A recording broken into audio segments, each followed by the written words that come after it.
Video में मैं देवेंद्र आप सभी का स्वागत करता हूं। आइए, जैसा कि मैंने आपकी कक्षा 6 की बसंत भाग 1 पुस्तक के पाठ 9 टिकट एल्बम के पृष्ठ संख्या 61, 60, 61 और 62 का अध्ययन पिछले वीडियो में हम लोगों ने किया था। आज हम लोग पृष्ठ संख्या 62 और 63 के अनुच्छेदों का अध्ययन प्रस्तुत वीडियो में करेंगे। आइए देखें। लेखक कहता है कि अरे उसके पास जो टिकट हैं वह हैं कहीं तेरे पास, सब क्यों? बस एक इंडोनेशिया का टिकट दिखा दो। अरे पानी भरोगे? हाँ, कृष्ण ने छेड़ा। पर मेरे पास जो टिकट है वो कहाँ है? उसके पास। राजप्पा ने फिर ललकारा। उसके पास जो टिकट है वही दिखा दो। कृष्ण भी कम नहीं था। ठीक है, 10 रुपये की शर्त, मेरे वाले टिकट रख दो। तुम्हारा एल्बम कूड़ा है। कृष्ण चीखा। हाँ हाँ, कूड़ा। लड़के जैसे कोरस गाने लगे। जैसा कि मैंने बताया था, प्रस्तुत पाठ में ये बताया गया है, 2 बच्चे हैं। एक परिश्रम पूर्वक टिकट सजोने का काम करता है, टिकट का एल्बम बनाता है और अपने एल्बम को अच्छे तरीके से, सुंदर ढंग से बनाने का काम करता है। दूसरा लड़का राजप्पा केवल और केवल नागराजन की नकल करता है और अपने एल्बम को सुंदर बनाने का केवल और केवल नकल करके प्रयास करता है, जबकि वह इसके लिए कोई परिश्रम नहीं करना चाहता। प्यारे बच्चों, इस पाठ के माध्यम से हमें यह सीख दी गई है कि हम परिश्रम के बल पर उन्नति को प्राप्त हों। केवल देखा देखी न करें, परिश्रम करें। और यदि कोई उन्नति को प्राप्त है तो उससे ईर्ष्या न करें। ईर्ष्या धीरे धीरे द्वेष को जन्म देती है और द्वेष विशेष के नाश का कारण होता है।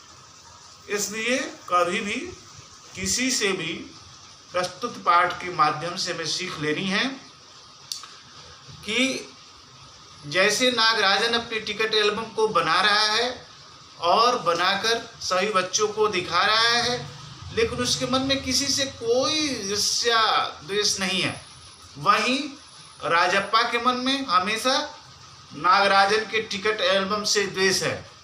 उसके मन में यहाँ तक है कि क्यों न मैं उसके टिकट एल्बम को ही फाड़ दूँ, जला दूँ, ऐसे भी मन में भाव आते हैं। प्यारे बच्चों, हम इस पाठ में यह जानेंगे, इस अंश में यह जानेंगे कि नागराजन का एक मित्र जिसका नाम कृष्णन है, वह राजप्पा को छेड़ता है। कहता है, ठीक है, तुम हमेशा नागराजन के टिकट एल्बम की बराबरी करना चाहते हो, बताओ क्या तुम्हारे पास इंडोनेशिया के टिकट हैं? यदि हो तो दिखा दो। जैसा कि आप जानते हैं, इंडोनेशिया एक देश है और जिसकी राजधानी जकार्ता है। उस देश की टिकट की बात जब करता है तो राजप्पा के पास कोई जवाब नहीं सूझता। वह कहता है, मेरे पास जो है उसके पास नहीं है। वह अपनी हार नहीं मानता। अक्सर आप सभी के मन में, मनुष्य मात्र के मन में ये भाव आते रहते हैं। वह अपनी हार, अपनी गलती स्वीकार नहीं करता है। प्यारे बच्चों, हमें हमेशा अपने अंदर की गलतियों को ढूंढने का प्रयास करना चाहिए। यदि ऐसा करते हैं तो निश्चित ही हम एक दिन ऐसा आएगा कि अपने प्रयासों में सफल हो सकेंगे। यदि केवल और केवल हम दूसरे की नकल करते हैं, बराबरी बनने का प्रयास करते हैं, यदि वास्तविक गुण नहीं है तो हम बराबरी नहीं कर सकते। उसके पास जो टिकट है वही दिखा दो। कृष्ण भी कम नहीं था, बार बार कहता है, जो नागराजन के पास टिकट है वह दिखा दो। चलो इंडोनेशिया का नहीं है, जो दूसरे टिकट है उसी को दिखा दो। ठीक है, 10 रुपये की शर्त, मेरे वाले टिकट दिखा दो। कहा जो मेरे पास टिकट वही टिकट दिखा दो, तुम्हारा एल्बम कूड़ा है। कृष्णन चीखा, हाँ कूड़ा है। अब देखिए कृष्णन चीख चीख के कहता है ये तुम्हारा एल्बम, जो टिकट एल्बम तुमने बनाया है वो कूड़ा के बराबर है। तुमने वास्तव में मेहनत नहीं की है इसके लिए, केवल और केवल नकल करके कि इस टिकट एल्बम को तैयार करने का प्रयास किया है। वस्तुतः ये तुम्हारा एल्बम कूड़े के बराबर है। लड़के जैसे कोरस, सभी लड़के कहने लगे तेरा एल्बम कूड़ा है, तेरा एल्बम कूड़ा। बच्चियों को चिढ़ाने की एक बात होनी चाहिए। अब राजप्पा को बार बार चिढ़ाने लगे। राजप्पा को लगा अपने एल्बम के बारे में बातें करना फालतू है। उसने कितनी मेहनत और लगन से टिकट बटोरे हैं। सिंगापुर से आए इस एक पार्सल ने नागराजन को एक ही दिन में मशहूर कर दिया, पर दोनों में कितना अंतर है ये लड़के क्या समझेंगे। राजप्पा मन ही मन कुढ़ रहा था। स्कूल जाना अब खलने लगा था और लड़कों के सामने जाने से शर्म आने लगी। आमतौर पर शनिवार और रविवार को टिकट की खोज में लगा रहता, परंतु अब घर घुसा हो गया था। कहने का आशय यह है, जब बच्चों ने उसे चिढ़ा दिया, उसकी वास्तविकता बता दी कि तुम्हारा जो टिकट एल्बम है वह वस्तुतः नागराजन के टिकट एल्बम के समक्ष तुच्छ है, उसकी बराबरी नहीं कर सकता है। तो अब उसे लगने लगा कि मैं जो विद्यालय गया और उससे प्रतिद्वंदिता किया, उसके टिकट एल्बम की बराबरी किया, ये हमने ठीक नहीं किया। और अब वह जो बाहर निकल करके घूमता फिरता था वो अभी नहीं, वो घर में ही हमेशा घर घुसा हो गया था, घर ही में हमेशा घुसा रहता था। वह अनित चेहरा दिखाने का भी, लोगों के सामने आने का भी प्रयास नहीं करता था। उसको शर्म आ गई कि हमें नागराजन के टिकट एल्बम की बराबरी नहीं करनी चाहिए। प्यारे बच्चों, आप सभी को एक एक पंक्ति से सीख लेनी है। हमें केवल प्रतिद्वंदिता नहीं रखनी है। प्रतिद्वंदिता अच्छी बात है, हम एक दूसरे के प्रति प्रतिस्पर्धा रखें, हमें आगे बढ़ने की ललक होनी चाहिए। लेकिन मैं बार बार आपको याद दिलाता हूँ कि कोई लड़का यदि कुशाग्र बुद्धि है, पढ़ने में अच्छा है, तो उसे देख करके कभी भी दूसरे को जलन नहीं रखनी चाहिए। यदि वह किसी क्षेत्र में आगे है, कला के क्षेत्र में आगे है, साहित्य के क्षेत्र के आगे है, तो हमें भी प्रयास करके, कठिन परिश्रम करके उसकी बराबरी करनी चाहिए, लेकिन उससे ईर्ष्या द्वेष नहीं करनी चाहिए। हमेशा परिश्रमेण ही सिद्ध्यन्ति न चैव मनोरथै न सुप्तस्य सिंहस्य प्रविशन्ति मुखे मृगा। हमेशा जो है प्रयास करने से ही कार्यों में सिद्धि होती है। प्रयास व्यक्ति को फलीभूत होता है। इसलिए यहाँ देखें, बार बार जब हम किसी से तुलना करते हैं तो अपने ही मन में एक कुंठा का भाव आने लगता है। वास्तव में मैं किसी के बराबर नहीं हूँ, ऐसा भाव आता है हमारे अंदर। नहीं, हम ये प्रयास करें कि हम अच्छा करें, अच्छे बने, अच्छे से रहें, और जब दूसरा कोई अच्छा कर रहा है तो उसमें सहयोग करें, और सहयोग की भावना नहीं रखनी चाहिए। राजप्पा वस्तुतः एक ईर्ष्यालु लड़का है। हमें किसी से ईर्ष्या द्वेष नहीं रखना चाहिए। ईर्ष्या तूने गई मेरे मन से, ईर्ष्या जिसके मन में एक बार पनप जाती है वो कभी जाती नहीं है। इसलिए हमें किसी से भी ईर्ष्या नहीं करनी चाहिए। यदि हम धन के क्षेत्र में, पढ़ाई के क्षेत्र में, बल के क्षेत्र में कमी महसूस करते हैं तो हम उस अपने प्रयास को निरंतर जो है आगे बढ़ाएं और अपने अंदर वो उपयुक्त गुण जो है सजोने का प्रयास करें। लेकिन किसी से भी, प्यारे बच्चों, कभी भी ईर्ष्या द्वेष नहीं करना चाहिए। सहसा जाने क्या सोच करके उठा और इस तरह से एल्बम निकालता और एक बार पूरा देखता। उसे एल्बम से चिढ़ होने लगी थी। उसे लगा एल्बम वाकई कूड़ा हो गया है। उस दिन शाम उसने जैसे तर्क तय कर लिया था, वह नागराजन के घर गया। अब कोई कितना अपमान से नागराजन के हाथ अचानक एल्बम लगा है। बस यही ना, वह क्या न जाने टिकट कैसे जमा किए जाते हैं, एक एक टिकट की क्या कीमत होती है, वह भला क्या समझे। सोचता होगा टिकट जितना बड़ा होगा वह उतना ही कीमती होगा, या फिर सोचता होगा बड़े देश का टिकट कीमती होगा, वह भला क्या समझे। उसके पास जितने भी फालतू टिकट हैं उन्हें टरकाकर उसने अच्छे टिकट ढाड़ लेगा। कितनों को तो उसने यूं ही उल्लू बनाया। कितनी चालबाजी करनी पड़ती है, नागराजन भला किस खेत की मूली है। उसके मन में देखिए यही भावना है। दूसरे को जब व्यक्ति विशेष मूर्ख समझता है, ये उसकी सबसे बड़ी अज्ञानता भी है। ये बालक नागराजन को मूर्ख बनाने का प्रयास करता है, सोचता है कि मैं उसे टरका कर, बातों में बहका कर उसके अच्छे टिकट ले लूँगा और अपने खराब टिकट उसे दे दूंगा। इस प्रकार मेरा टिकट एल्बम जो होगा वह अच्छा कहलाएगा और नागराजन का टिकट एल्बम खराब हो जाएगा। ये बात बिल्कुल ही गलत है। प्यारे बच्चों, हमेशा मैं बार बार आपको याद दिलाता हूँ, परिश्रम करें और सार्थक परिणाम लाने का प्रयास करें। राजप्पा नागराजन के घर पहुंचकर ऊपर गया। चूंकि वह अक्सर आया जाया करता था, सो किसी ने नहीं टोका। ऊपर पहुंचकर वह नागराजन की मेज के पास बड़ी कुर्सी पर बैठ गया। कुछ देर बाद नागराजन की बड़ी बहन कामाक्षी ऊपर आई। देखिए, ये मन में ईर्ष्या धीरे धीरे जन्म लेती है और किसी वस्तु विशेष से जो मन में जलन होती है वह ईर्ष्या का रूप ले लेती है। चाहे वो वस्तु के प्रति हो, व्यक्ति के प्रति हो, वह ईर्ष्या को जन्म देती है और उसी वस्तु या व्यक्ति को समूल नाश करने की जो मन में भाव आते हैं उसे द्वेष कहते हैं। बच्चों, ईर्ष्या और द्वेष में ही अंतर होता है। तो अब इसके अंदर देखिए वो प्रवृत्ति आती है, क्यों ना उस एल्बम को ही धीरे धीरे हम विनष्ट कर दें, समाप्त कर दें। ये द्वेष है बच्चों। तो इसलिए कभी भी हमें द्वेष नहीं करना चाहिए। इसमें हमारा अपना भी क्षति होता है। हम दूसरे को नुकसान पहुंचाने में अपना बहुत कुछ खो देते हैं। इसलिए देखें, ऊपर पहुंचता है तो चूंकि आने जाने का क्रम उसका निरंतर है, उसके घर वाले कोई नहीं रोकते। उसकी बड़ी बहन कामाक्षी उससे मिलती है और भैया शहर गया है। अरे हाँ, तुमने भैया का एल्बम देखा? उसने पूछा। देखिए, उससे कहता है अरे ठीक है, भैया शहर गया है तो ठीक है, क्या तुमने भैया का एल्बम देखा? उसने पूछा। हूँ। राजप्पा को हाँ कहने में हेकड़ी हो रही थी। बहुत सुंदर एल्बम है ना? सुना है स्कूल भर में किसी के पास भी इतना बड़ा एल्बम नहीं है। कहा सुना है बहुत अच्छा एल्बम है, लेकिन इतना अच्छा एल्बम किसी के पास नहीं है। मैंने भी सुन रखा है। तुमसे किसने कहा? भैया ने। वह कुड़ गया। कहा देखो, मेरे भैया ने मुझे बताया है कि मेरा एल्बम स्कूल भर में सबसे अच्छा एल्बम है और वह बार बार उसे पाने का प्रयास करता है। बड़े से क्या मतलब हुआ? आकार में बड़ा हुआ तो एल्बम बड़ा हो गया।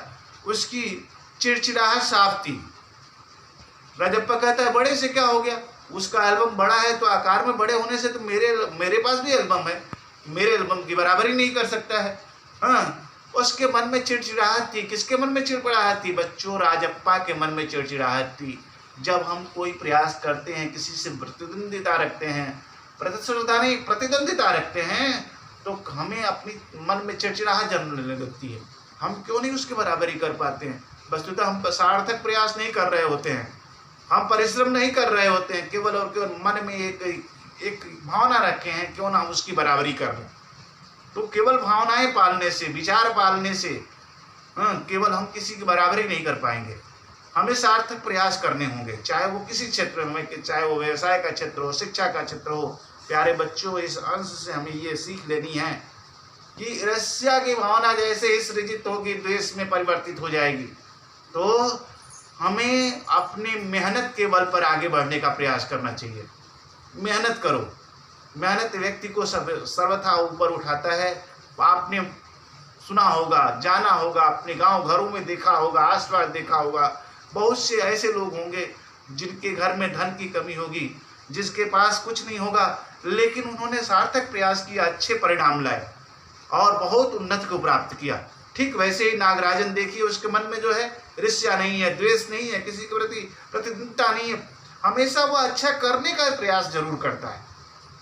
तो हमारे हक में यही है। आइए हम लोग आगे के अंश को देखें। कामाक्षी कुछ देर तक वहीं रही, फिर नीचे चली गई। राजप्पा मेड़ पर बिखरी किताबों को टटोलने लगा। अचानक उसका हाथ दराज के ताले में टकरा गया। उसने ताले को खींचकर देखा, बंद था। क्यों न उसे खोलकर देख लिया जाए। मेज पर से उसने चाबी ढूंढ निकाली। उसके मन में देखिए द्वेष की भावना है, वो ढूंढ रहा है कि कैसे वह एल्बम को, नागराजन के एल्बम को प्राप्त कर ले। और सीढ़ियों के पास जाकर उसने एक बार झांक कर देखा, फिर जल्दी से दराज खोली। एल्बम ऊपर ही रखा हुआ था। पहला पृष्ठ खोला, उन वाक्यों को उसने दोबारा पढ़ा। उसका दिल तेजी से धड़कने लगा। एल्बम को झट कमीज के नीचे खोस लिया और दराज बंद करके सीढ़ियाँ उतरकर घर की ओर भागा। देखिए इसके मन में द्वेष, मैंने पहले ही कहा कि उसने चाबियों को खोज निकाला, चाबियों से दराज को खोला, एल्बम निकाल करके, और बार बार सीढ़ियों की तरफ झांक रहा है, चुरा रहा है एल्बम को। और चुराएगा ही नहीं, आगे आपको बताएगा लेखक कि किस तरह से उस एल्बम को ही जला देता है। यही द्वेष है बच्चों।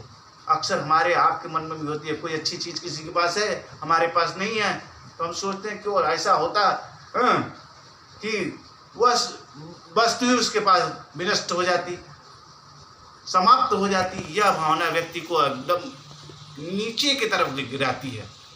हमें हमेशा अच्छा प्रयास करना चाहिए। अच्छे प्रयास के बल पे अच्छे परिणाम आते हैं, और हम केवल और केवल दूसरे से प्रतिद्वंदिता रखते हैं, प्रतिस्पर्धा नहीं रखते। तो ये अच्छी बात नहीं, दोनों में अंतर है। और इसलिए अच्छे परिणाम के लिए सार्थक प्रयास की आवश्यकता होती है। देखिए उस एल्बम को उठाता है, अपने कमीज के अंदर रख लेता है और सीढ़ियाँ उतर करके घर से भागता है। घर जाकर सीधा पुस्तक को अलमारी के पास गया और पीछे की ओर एल्बम छिपा दिया। उसने बाहर आकर जाकर पूरा शरीर जैसे जलने लगा था, गला सूख रहा था और चेहरा तमतमाने लगा था। जब हम कुछ भी बुरा करते हैं, हमारे चेहरे पर उसके भाव दिखने लगते हैं। व्यक्ति विशेष चाहे कितना हो दिखाए, प्यारे बच्चे, इससे भी सीख लेनी है। बुराई करते समय व्यक्ति के हाव भाव बदल जाते हैं और अपना ही मन धिक्कारने लगता है कि हमने जो किया वो अच्छा नहीं है। यह कब होगा? जब व्यक्ति के मन में पश्चाताप सृजित होगा। इसलिए प्यारे बच्चों, हमेशा हमें बुरे कर्म करते समय अंतर्मन की, अंतरात्मा की आवाज को सुनने का प्रयास करना चाहिए। देखिए जैसे ही वो बुरा कर्म करके वापस आता है, उसका शरीर जो है तमतमाने लगता है, गला सूख रहा होता है, चेहरा तमतमाने लगता है, बार बार बाहर भीतर झांकता है, कोई देख तो नहीं रहा है, एल्बम को लाकर अलमारी के ऊपर रख देता है। ऐसी कुछ आवृत्तियां सामान्य जनों में भी दिखती हैं। जब हमारे मन में यह आवृत्ति जनती है कि हम उपयुक्त व्यक्ति की बराबरी नहीं कर पाते। क्यों नहीं कर पाते? क्योंकि हम परिश्रम नहीं कर रहे होते हैं, केवल और केवल मन में एक गुमान पाले हुए हैं, मन में एक आशा पाले हुए हैं कि हाँ हम करेंगे, नहीं करते करते समय निकल जाता है और हम कुछ कर नहीं पाते हैं। ऐसे में हमेशा हम सार्थक परिश्रम करें। आइए आगे के अंश में लिखता है लेखक कि रात 8 बजे अप्पू आया। हाथ पांव हिलाकर उसने पूरी बात कह सुनाई। सुना, तुमने नागराजन का एल्बम खो गया। हम दोनों शहर गए हुए थे, लौट कर देखा तो एल्बम गायब। राजप्पा चुप रहा। उसने अप्पू को किसी तरह टाला। उसके जाते ही उसने झट कमरे का दरवाजा भिड़ा लिया और अलमारी के पीछे से अनमल निकाल कर देखा। उसे फिर छिपा दिया। डर था कोई देख न ले। जब हम चोरी करके आते हैं बच्चों, तो बार बार उस व्यक्ति को जो उस व्यक्ति के मन में ये डर रहता है कि अब हमारी चोरी सार्वजनिक रूप से लोगों के सामने ना आ जाए। अब देखिए राजप्पा एल्बम चुरा के लाया, बार बार उसके मन में भय सता रहा है कोई देख न ले। आज अप्पू नाम का जो उसका दोस्त है आता है, बताता है कि आज मैंने सुना नागराजन का सुंदर सा जो एल्बम था उसको किसी ने चुरा लिया है। प्यारे बच्चों, मन में देखिए उसके कितनी कुंठा भरी हुई है। वो बताता नहीं है कि मैंने चुरा लिया है, मैंने रखा हुआ है।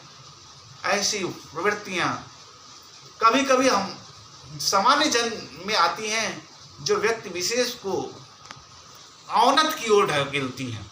ऐसा ही कुछ राजप्पा के मन में भी होता है और इस प्रकार वह बार बार अप्पू को टालता है। जैसे ही अप्पू बाहर निकलता है, वह अलमारी के पीछे से एल्बम निकालता है, उसे देखता है और फिर उसे छिपा देता है। उसके मन में बार बार वही डर, वही भय दिखता है जो सामान्य जन में दिखता है। जब हम बुरा कुछ करके आते हैं, हमारे हाव भाव में परिवर्तन दिखता है।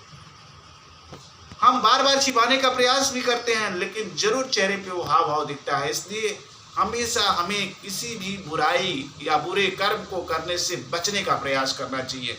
यदि हमें आगे बढ़ना है, किसी की बराबरी करनी है, तो प्रयास करना है, सार्थक परिश्रम करने हैं। निश्चित ही हम अच्छे बनेंगे, आगे बढ़ेंगे। आइए अब हम इस पृष्ठ संख्या 62 और 63 के आधार पर गृह कार्य और शब्दार्थ लिखेंगे। जैसा कि मैंने पहले ही बताया, यदि आपसे दोनों में ये पृष्ठों में से कोई भी अनुच्छेद परीक्षा में पूछा जाता है तो कैसे हम लिखेंगे संदर्भ, तो एक बार पुनः मैं आपको याद दिला दूं कि संदर्भ लिखते समय हम लिखेंगे प्रस्तुत गद्य अवतरण हमारी पठित पाठ्य पुस्तक बसंत भाग 1 के टिकट एल्बम नामक पाठ से लिया गया है। प्रस्तुत गद्य अवतरण में लेखक सुंदरा रामस्वामी ने राजप्पा के मन में ईर्ष्या की भावना की अभिव्यक्ति तथा उसके बुरे कर्म की ओर इंगित किया है।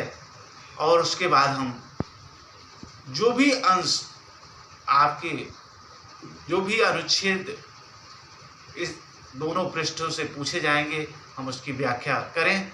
एक बार पुनः याद दिलाते हुए कि हम इस दोनों ही पृष्ठों के गद्य अवतरणों से हमें ये सीखनी है कि हमें कभी भी राजप्पा की भांति ईर्ष्यालु नहीं बनना है, स्वभाव से दयालु रखना है